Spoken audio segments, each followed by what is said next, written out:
Good evening, and welcome back to our reading of Charles Dickens' A Christmas Carol. Tonight, Stave 3, the second of the Three Spirits.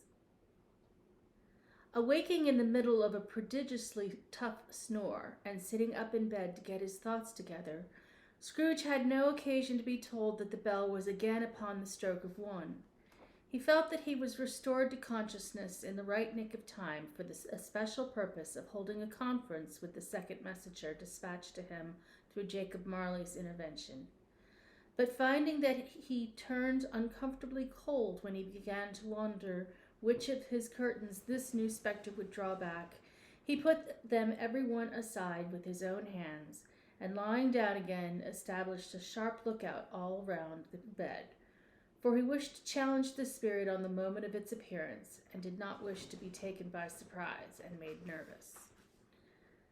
Gentlemen of the free and easy sort, who plume themselves on being acquainted with a move or two, and being usually equal to the time of day, express the wide range of their capacity for adventure by observing that they are good for anything from pitch and toss to manslaughter, between which opposite extremes, no doubt, there lies a tolerably wide and comprehensive range of subjects. Without venturing for Scrooge quite as heartily as this, I don't mind calling on to you to believe that he was ready for a good broad field of strange appearances, and that nothing between a baby and a rhinoceros would have astonished him very much. Now, being prepared for almost anything, he was not by any means prepared for nothing, and consequently, when the bell struck 1 and no shape appeared, he was taken with a violent fit of trembling. 5 minutes, 10 minutes, a quarter of an hour went by, yet nothing came. All this time he lay upon his bed, the very core and center of a blaze of ruddy light, which streamed upon it when the clock proclaimed the hour, and which, being only light, was more alarming than a dozen ghosts, as he was powerless to make out what it meant or would be at, and was sometimes apprehensive that he might be at that very moment an interesting case of spontaneous combustion, without having the consolation of knowing it. At last, however, he began to think, as you or I would have thought at first, for it is always the person not in the predicament who knows what ought to have been done in it, and would unquestionably have done it too. At last, I say, he began to think that the source and secret of this ghostly light might be in the adjoining room, from whence on further tracing it, it seemed to shine. This idea taking full possession of his mind, he got up softly and shuffled in his slippers to the door. The moment Scrooge's hand was on the lock, a strange voice called him by his name and bade him enter. He obeyed. It was his own room. There was no doubt about that, but it had undergone a surprising transformation. The walls and ceiling were so hung with living green that it looked a perfect grove, from every part of which bright gleaming berries glistened. The crisp leaves of holly, mistletoe, and ivy reflected back the light as if so many little mirrors had been scattered there, and such a mighty blaze went roaring up the chimney as that dull petrification of a hearth had never known in Scrooge's time or Marley's, or for many and many a winter season gone. Heaped up on the floor to form a kind of throne were turkeys, geese, game, poultry, brawn, great joints of meat, sucking pigs, long wreaths of sausages, mince pies, plum puddings, barrels of oysters, red-hot chestnuts, cherry-cheeked apples, juicy oranges, luscious pears, immense 12th cakes, and seething bowls of punch that made the chamber dim with their delicious steam.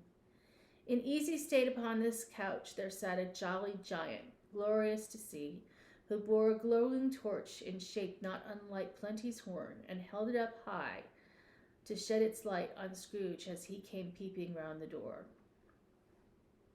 "Come in," exclaimed the ghost. "Come in and let me know better, man." Scrooge entered timidly and hung his head before the spirit. He was not the dogged Scrooge he had been, and though the spirit's eyes were dear and kind, he did not like to meet them. "I am the ghost of Christmas present," said the spirit. "Look upon me." Scrooge reverently did so. It was clothed in one simple deep green robe or mantle bordered with white fur. This garment hung so loosely on the figure that its capacious breast was bare, as if disdaining to be warded or concealed by any artifice. Its feet, observable beneath the ample folds of the garment, were also bare, and on its head it wore no other covering than a holly wreath, set here and there with shining icicles. Its dark brown curls were long and free as its genial face, its sparkling eye, its open hand, its cheery voice, its unconstrained demeanor, and its joyful air. Girded round its middle was an antique scabbard, but no sword was in it, and the ancient sheath was eaten up with rust. "You have never seen the like of me before," exclaimed the spirit. "Never," Scrooge made answer to it. "Have never walked forth with the younger members of my family, meaning, for I am very young, my elder brothers born in these later years?" pursued the phantom. "I don't think I have," said Scrooge. "I am afraid I have not. Have you had many brothers, spirit?" "More than 1,800, said the ghost. "A tremendous family to provide for," muttered Scrooge. The ghost of Christmas present rose. "Spirit," said Scrooge submissively, "conduct me where you will. I went forth last night on compulsion, and I learned a lesson which is working now. Tonight, if you have aught to teach me, let me profit by it. Touch my robe." Scrooge did as he was told, and held it fast. Holly, mistletoe, red berries, ivy, turkeys, geese, game, poultry, brawn, meat, pigs, sausages, oysters, pies, puddings, fruit, and punch all vanished instantly. So did the room, the fire, the ruddy glow, the hour of night, and they stood in the city streets on Christmas morning, where, for the weather was severe, the people made a rough but brisk and not unpleasant kind of music in scraping the snow from the pavement in front of their dwellings and from the tops of their houses, whence it was mad delight to the boys to see it come plumping down into the road below and splitting into artificial little snowstorms. The house fronts looked black enough, and the windows blacker, contrasting with the white, smooth sheet of snow upon the roofs, and with the dirtier snow upon the ground, which last deposit had been plowed up in deep furrows by the heavy wheels of carts and wagons, furrows that crossed and recrossed each other hundreds of times where the great streets branched off and made intricate channels, hard to trace in the thick yellow mud and icy water. The sky was gloomy, and the shortest streets were choked up with a dingy mist, half thawed, half frozen, whose heavier particles descended in a shower of sooty atoms, as if all the chimneys in Great Britain had by one consent caught fire and were blazing away to their dear hearts' content. There was nothing very cheerful in the climate or the town, and yet there was an air of cheerfulness abroad that the clearest summer air and brightest summer sun might have endeavored to diffuse in vain. For the people who were shoveling away on the housetops were jovial and full of glee, calling out to one another from the parapets, and now and then exchanging a facetious snowball, better-natured missile far than many a wordy jest, laughing heartily if it went right, and not less heartily if it went wrong. The poulterers' shops were still half open, and the fruiters were radiant in their glory. There were great, round, pot-bellied baskets of chestnuts, shaped like the waistcoats of jolly old gentlemen, lolling at the doors and tumbling out into the street in their apoplectic opulence. There were ruddy, brown-faced, broad-girthed Spanish onions, shining in the fatness of their growth like Spanish friars, and winking from their shelves in wanton slyness at the girls as they went by, and glanced demurely at the hung-up mistletoe.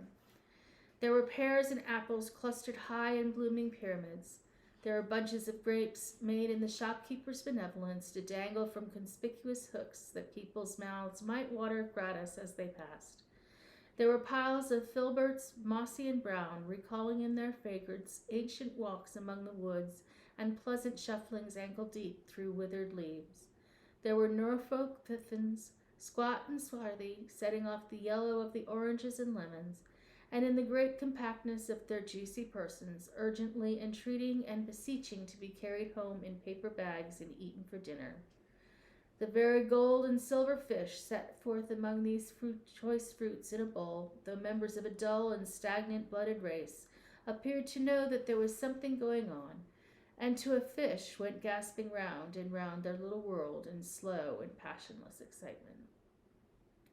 The grocers! Oh, the grocers nearly closed with perhaps two shutters down or one, but through those gaps such glimpses. It was not alone that the scales descending on the counter made a merry sound, or that the twine and roller parted company so briskly, or that the canisters were rattled up and down like juggling tricks, or even that the blended scents of tea and coffee were so grateful to the nose, or even that the raisins were so plentiful and rare, that almonds so extremely white, the sticks of cinnamon so long and straight, the other spices so delicious, the candied fruit so caked and spotted with molten sugar as to make the coldest lookers-on feel faint and subsequently bilious. Nor was it that the figs were moist and pulpy, or that the French plums blushed in modest tartness from their highly decorated boxes, or that everything was good to eat and in its Christmas dress.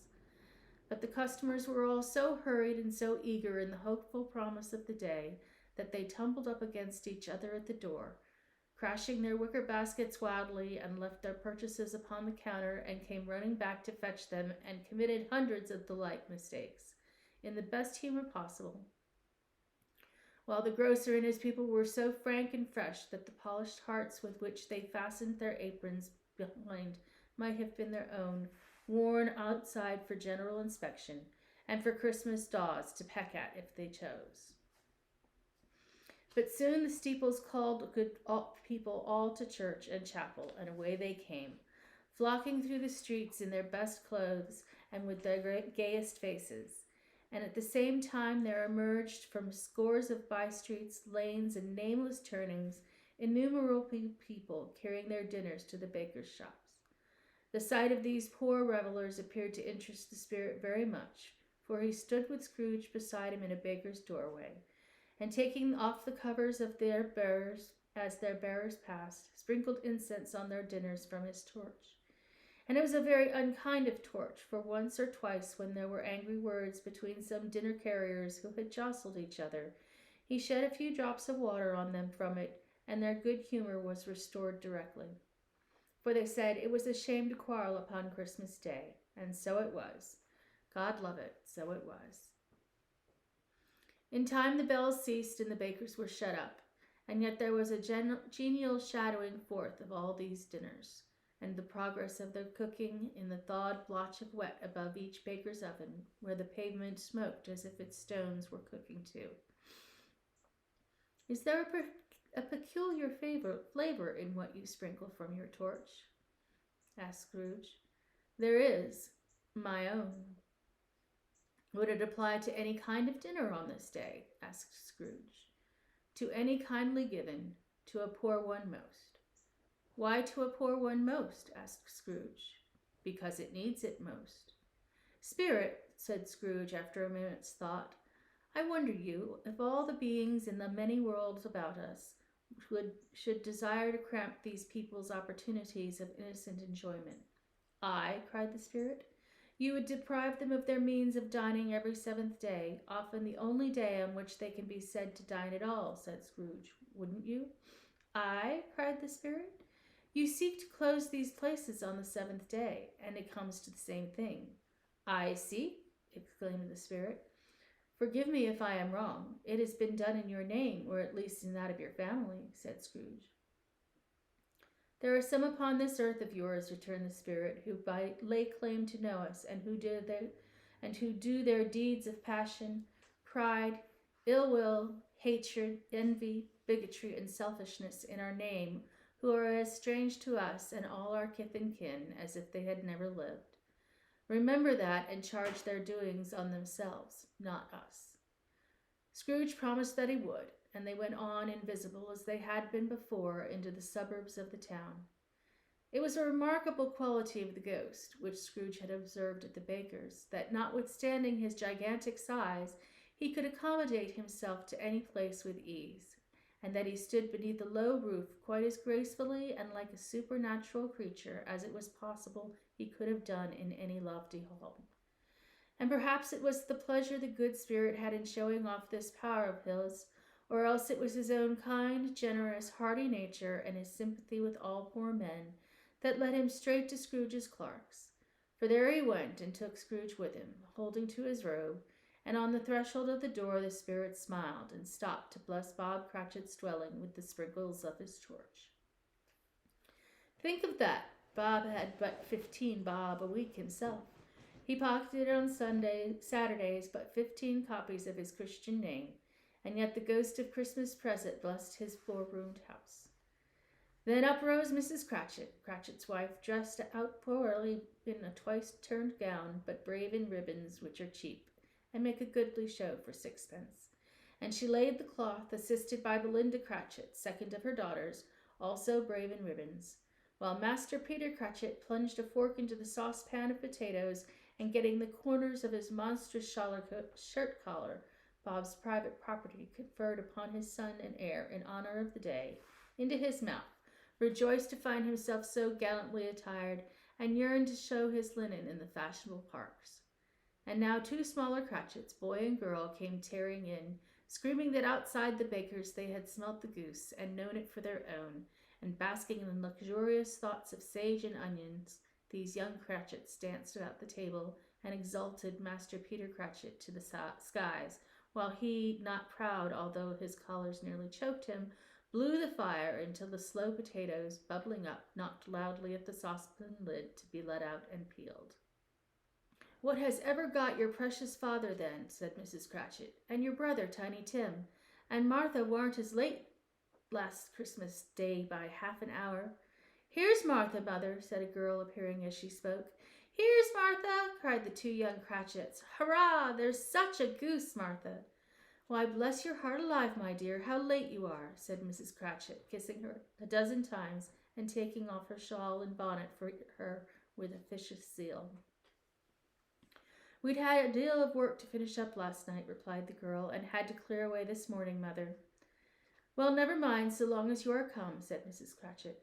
"Sit ye down before the fire, my dear, and have a warm, Lord bless ye." "Oh, no, there's father coming," cried the 2 young Cratchits, who were everywhere at once. "Hide, Martha, hide!" So Martha hid herself, and in came little Bob, the father, with at least 3 feet of comforter, exclusive of the fringe, hanging down before him, and his threadbare clothes darned up and brushed to look seasonable, and Tiny Tim upon his shoulder.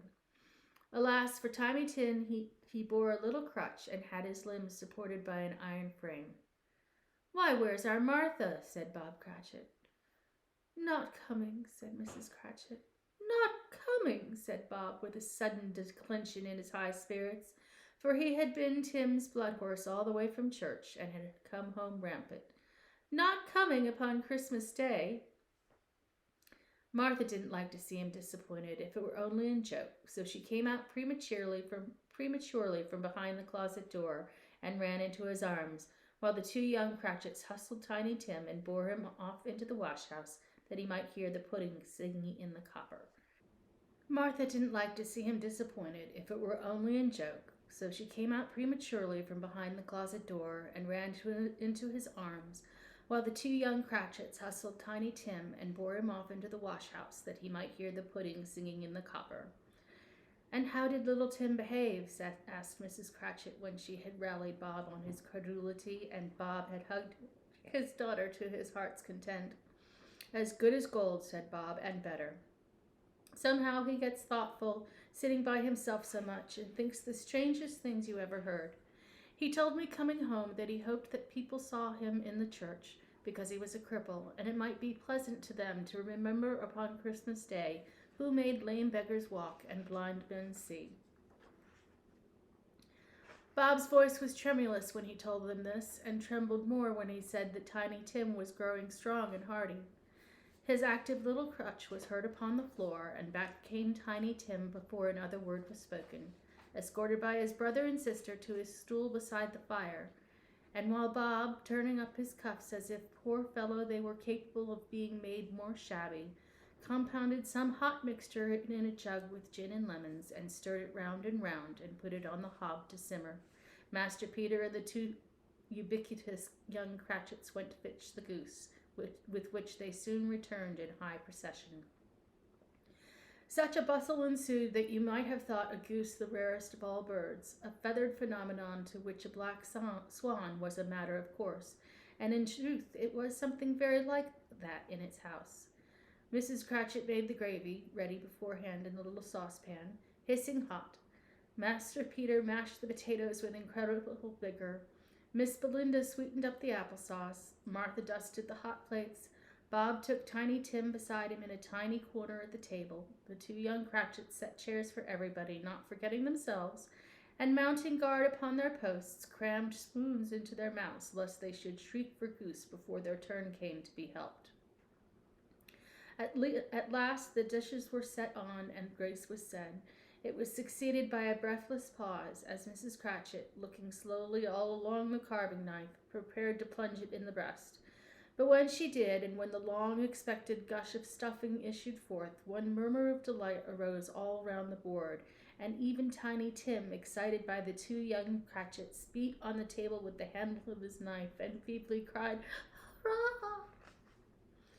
There never was such a goose. Bob said he didn't believe there ever was such goose cooked. Its tenderness and flavor, size and cheapness were the themes of universal admiration. Eked out by applesauce and smashed potatoes, it was a sufficient dinner for the whole family. Indeed, as Mrs. Cratchit said with great delight, surveying one small atom of a bone upon the dish, they hadn't ate it all at last. Yet every one had had enough, and the youngest Cratchits in particular were steeped in sage and onion to the eyebrows. But now, the plates being changed by Miss Belinda, Mrs. Cratchit left the room alone, too nervous to bear witness, to take the pudding up and bring it in. Suppose it should not be done enough? Suppose it should break in turning out? Suppose somebody should have got over the wall of the backyard and stolen it while they were merry with the goose? A supposition at which the two young Cratchits became livid. All sorts of horrors were supposed. Hullo! A great deal of steam. The pudding was out of the copper. A smell like a washing day. That was the cloth. A smell like an eating house and a pastry cook's next door to each other, with a laundress's next door to that. That was the pudding. In half a minute Mrs. Cratchit entered, flushed but smiling proudly with the pudding, like a speckled cannonball so hard and firm, blazing in half of half a quarter of ignited brandy, and bedighted with Christmas holly stuck into the top. Oh, wonderful pudding! Bob Cratchit said, and calmly too, that he regarded it as the greatest success achieved by Mrs. Cratchit since their marriage. Mrs. Cratchit said that, now the weight was off her mind, she would confess she had her doubts about the quantity of flour. Everybody had something to say about it, but nobody said or thought it was at all a small pudding for a large family. It would have been flat heresy to do so. Any Cratchit would have blushed to hint at such a thing. At last the dinner was all done, the cloth was cleared, the hearth swept, and the fire made up. The compound in the jug being tasted and considered perfect, apples and oranges were put upon the table, and a shovelful of chestnuts on the fire. Then all the Cratchit family drew round the hearth in what Bob Cratchit called a circle, meaning half a one, and at Bob Cratchit's elbow stood the family display of glass, 2 tumblers and a custard cup without a handle. These held the hot stuff from the jug, however, as well as golden goblets would have done, and Bob served it out with beaming looks, while the chestnuts on the fire sputtered and crackled noisily. Then Bob proposed, "A Merry Christmas to us all, my dears. God bless us," which all the family re-echoed. "God bless us, everyone," said Tiny Tim, the last of all. He sat very close to his father's side upon his little stool. Bob held his withered little hand in his, as if he loved the child and wished to keep him by his side, and dreaded that he might be taken from him. "Spirit," said Scrooge with an interest he had never felt before, "tell me if Tiny Tim will live." "I see a vacant seat," replied the ghost, "in the poor chimney corner, and a crutch without an owner carefully preserved. If these shadows remain unaltered by the future, the child will die." "No, no," said Scrooge. "Oh, no, kind spirits, say he will be spared."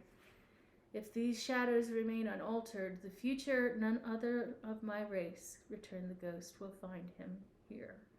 "What then?" If he be like to die, he had better do it and decrease the surplus population. Scrooge hung his head to hear his own words quoted by the spirit, and was overcome with penitence and grief. Man, said the ghost, if man you be in heart not adamant, forbear that wicked cant until you have discovered what the surplus is and where it is. Will you decide what man shall live, what man shall die? If that be, in the sight of heaven, you are more worthless and less fit to live than millions like this poor man's child. O God, to hear the insect on the leaf pronouncing on the too much life among his hungry brothers in the dust. Scrooge bent before the ghost's rebuke, and trembling cast his eyes upon the ground. But he raised them speedily on hearing his own name. Mr. Scrooge, said Bob. I'll give you Mr. Scrooge, the founder of the feast. The founder of the feast, indeed, cried Mrs. Cratchit, reddening. I wish I had him here. I'd give him a piece of my mind to feast upon, and I hope he'd have a good appetite for it. My dear, said Bob, the children. Christmas Day. It should be Christmas Day, I am sure, said she, on which one drinks the health of such an odious, stingy, hard, unfeeling man as Mr. Scrooge. You know he is, Robert. Nobody knows it better than you do, poor fellow. My dear, was Bob's mild answer. Christmas Day. I'll drink his health for your sake in the days, said Mrs. Cratchit, not for his. Long life to him, a Merry Christmas and a Happy New Year. He'll be very merry and very happy, I have no doubt. The children drank the toast after her. It was the first of their proceedings which had no heartiness in it. Tiny Tim drank at last at all, but he didn't care twopence for it. Scrooge was the ogre of the family. The mention of his name cast a dark shadow on the party, which was not dispelled for full 5 minutes. After it had passed away, they were 10 times merrier than before, from the relief of Scrooge the baleful being done with.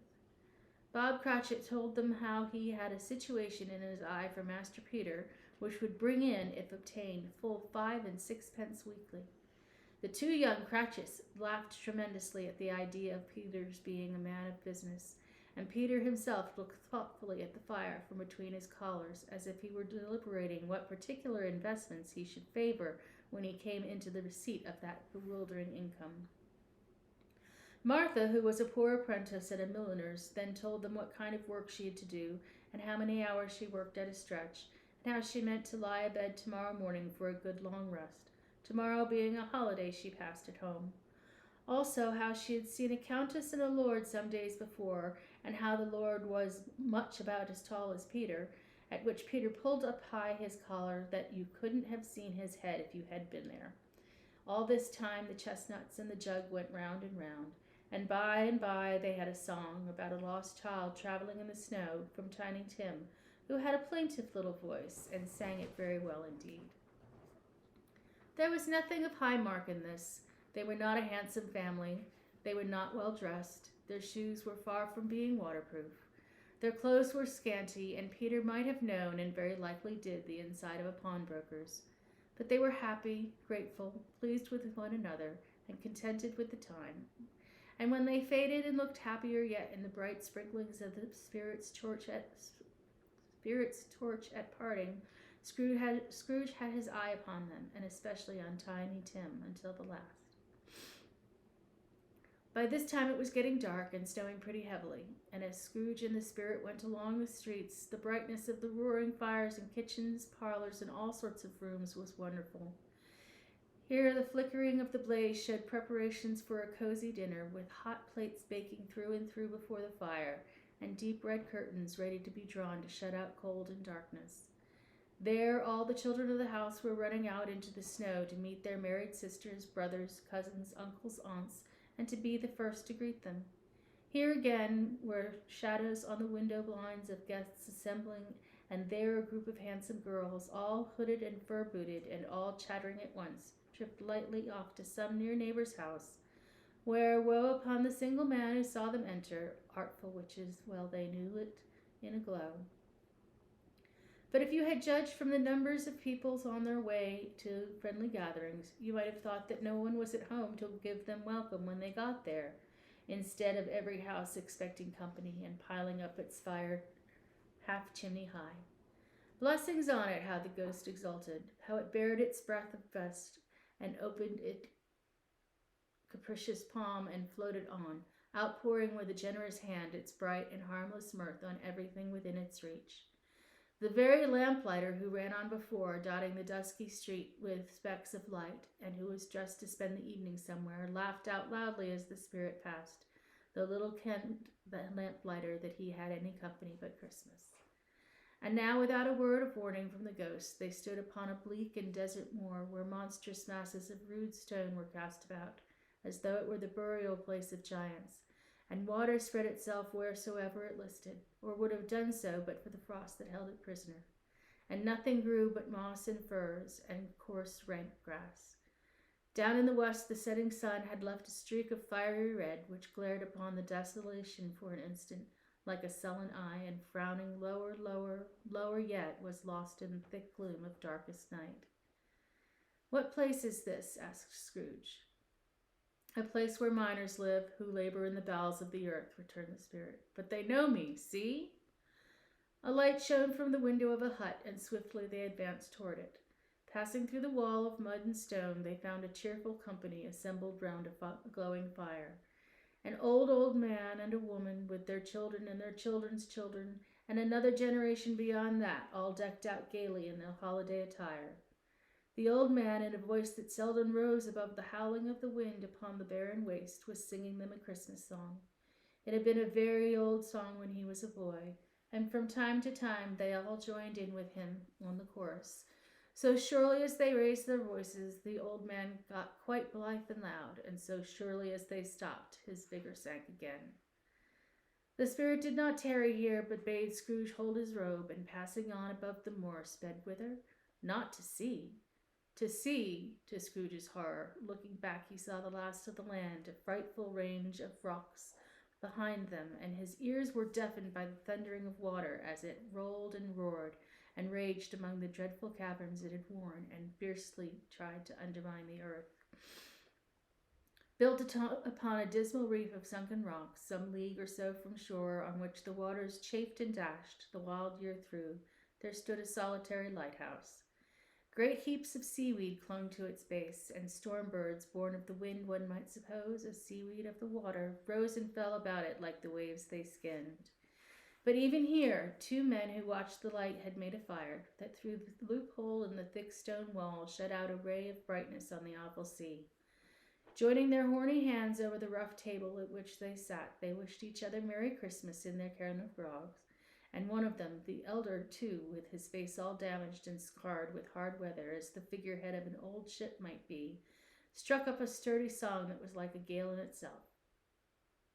Again the ghost sped on above the black and heaving sea, on, until being far away, as he told Scrooge, from any shore, they lighted on a ship. They stood beside the helmsman at the wheel, the lookout in the bow, the officer who had the watch, dark, ghostly figures in their several stations, but every man among them hummed a Christmas tune, or had a Christmas thought, or spoke below his breath to his companion of some bygone Christmas day, with homeward hopes belonging to it.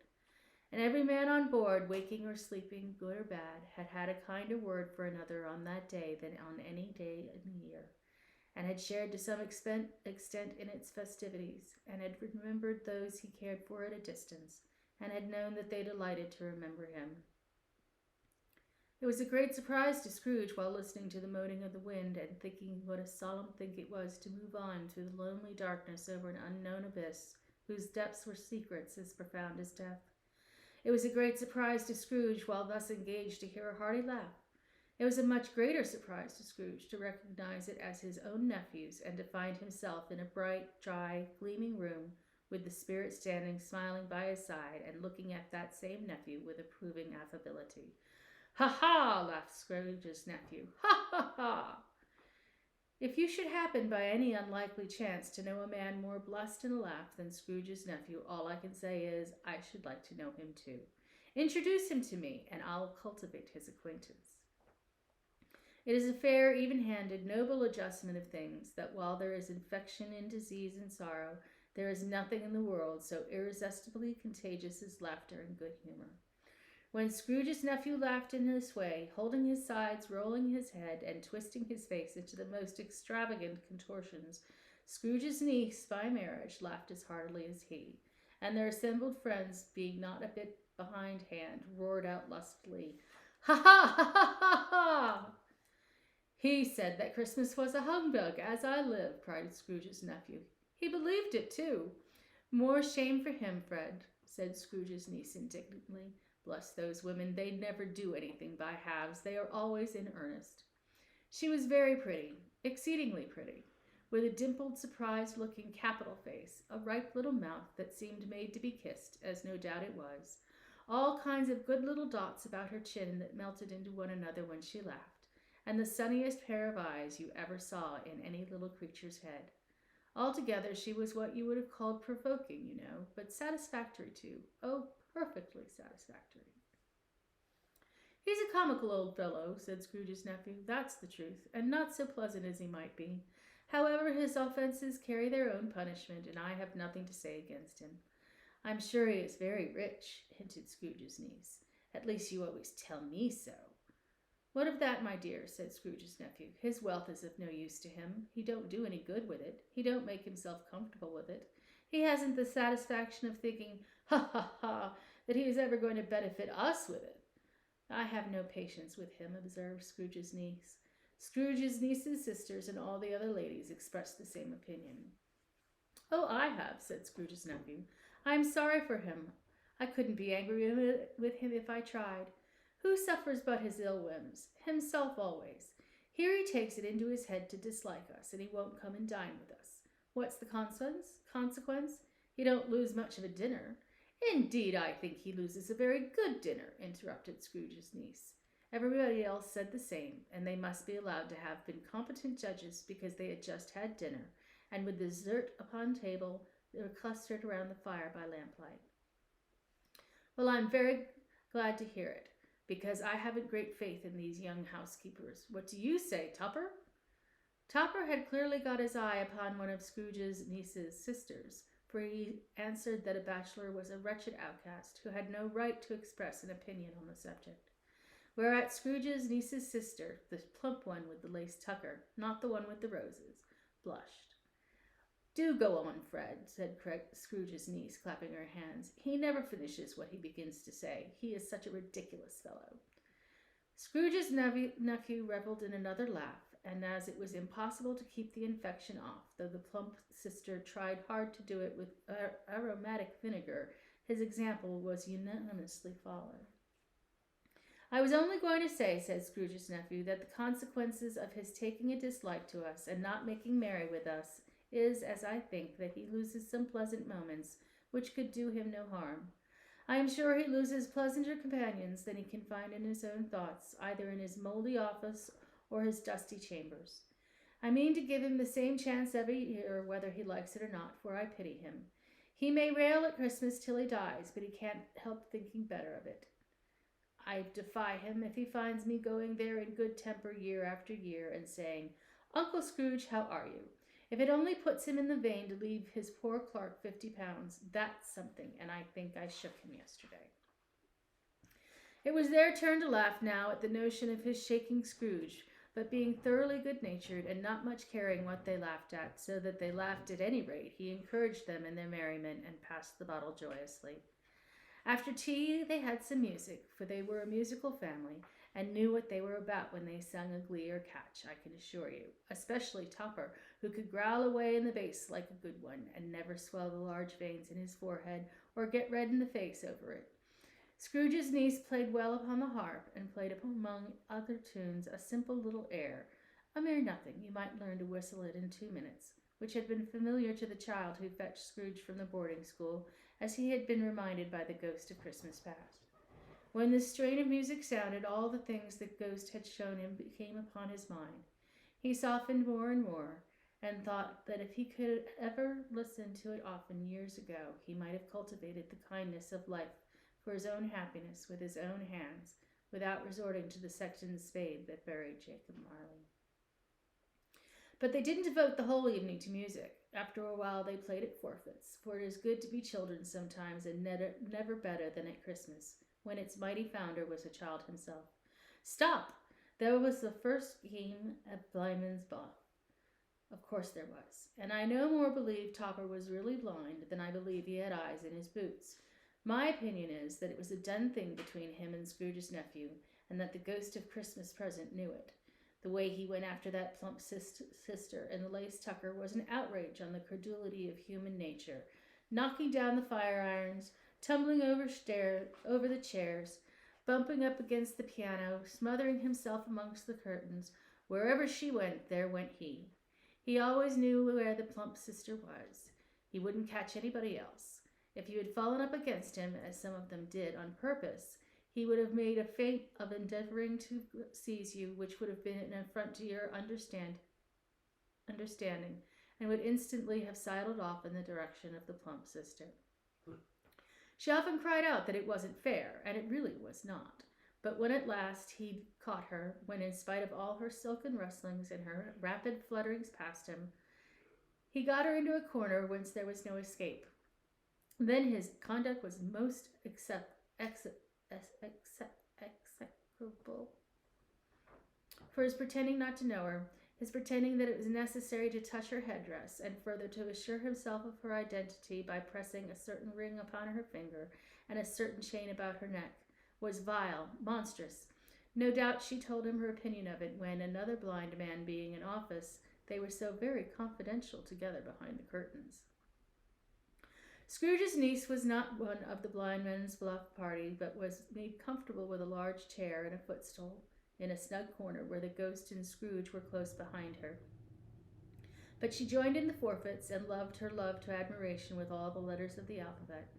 Likewise, at the game of how, when, and where, she was very great, and to the secret joy of Scrooge's nephew, beat her sisters hollow, though they were sharp girls too, as Topper could have told you. There might have been 20 people there, young and old, but they all played, and so did Scrooge, for wholly forgetting in the interest he had in what was going on, that his voice made no sound in their ears. He sometimes came out with his guess quite loud, and very often guessed right, too, for the sharpest needle best Whitechapel warranted not to cut in the eye was not sharper than Scrooge, blunt as he took it in his head to be. The ghost was greatly pleased to find him in this mood, and looked upon him with such favor that he begged like a boy to be allowed to stay until the guests departed.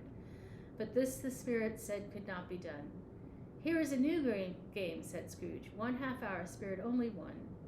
It was a game called Yes and No, where Scrooge's nephew had to think of something, and the rest must find out what, he only answering to their questions yes or no, as the case was.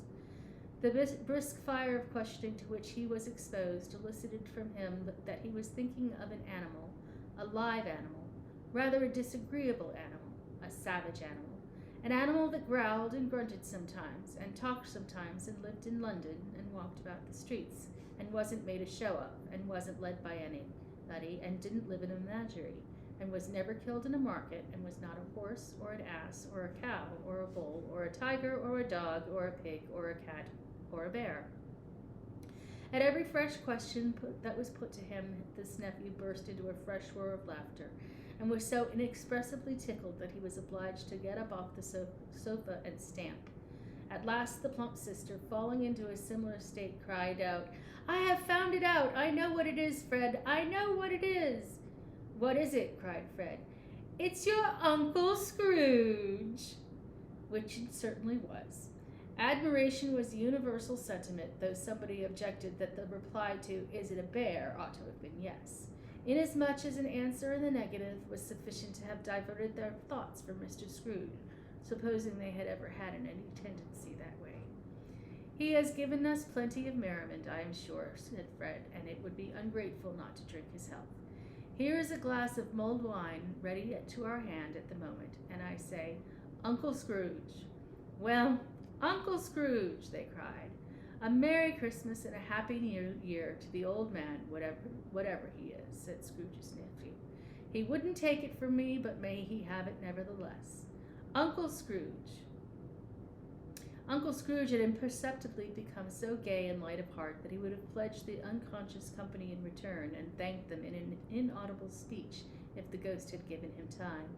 But the whole scene passed off in the breath of the last words spoken by his nephew, and he and the spirit were again upon their travels. Much they saw and far they went, and many homes they visited, but always with a happy end.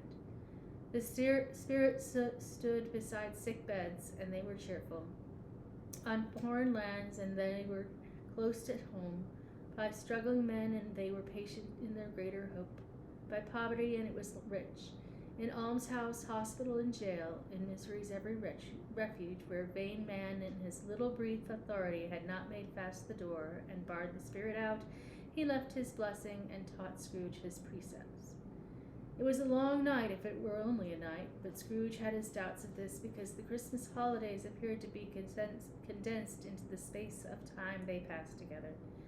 It was strange, too, that while Scrooge remained unaltered in his outward form, the ghost grew older, clearly older. Scrooge had observed this change, but never spoke of it until they left a children's 12th night party, when, looking at the spirit as they stood together in an open place, he noticed that its hair was gray. "Are spirits' lives so short?" asked Scrooge. "My life upon this globe is very brief," replied the ghost. "It ends tonight." "Tonight?" cried Scrooge. "Tonight at midnight. Hark, the time is drawing near." The chimes were ringing 11:15 at that moment. "Forgive me if I am not justified in what I ask," said Scrooge, looking intently at the spirit's robe, "but I see something strange and not belonging to yourself, protruding from your skirts. Is it a foot or a claw?" "It might be a claw for the flesh there is upon it," was the spirit's sorrowful reply. "Look here." From the foldings of its robe it brought 2 children, wretched, abject, frightful, hideous, miserable. They knelt down at his feet and clung upon the outside of its garment. "Oh, man, look here! Look down here!" exclaimed the ghost. There were a boy and a girl, yellow, meager, ragged, scowling, wolfish, but prostrate too in their humility. Where graceful youth should have filled their features out and touched them with its fresher tints, a stale and shriveled hand like that of age had pinched and twisted them, and pulled them into shreds. Where angels might have sat enthroned, devils lurked and glared out menacing. No change, no degradation, no perversion of humanity in any grade through all the mysteries of wonderful creation has monsters half so horrible and dread.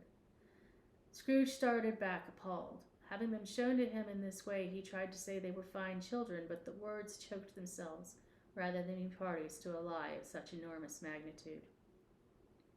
"Spirit, are they yours?" Scrooge could say no more. "They are man's," said the spirit, looking down upon them, "and they cling to me, appealing from their fathers. This boy is ignorant, this girl is want. Beware them both, and of all their degree, but most of all beware this boy, for on his brow I see that written which is doom, unless the writing be erased." "Deny it," cried the spirit, stretching out his hand towards the city. "Slander those who tell it ye. Admit it for your factious purposes, and make it worse, and bide the end." "Have they no refuge or resources?" cried Scrooge. "Are there no prisons?" said the spirit, turning on him for the last time with his own words. "Are there no workhouses?" Scrooge looked about. The bell struck 12. Scrooge looked about him for the ghost and saw it not. As the last stroke ceased to vibrate, he removed the prediction of old Jacob Marley. He remembered the prediction of old Jacob Marley, and lifting up his eyes, beheld a solemn phantom, draped and hooded, coming like a mist along the ground towards him. Join us tomorrow for Stave 4, the last of the spirits. Good night.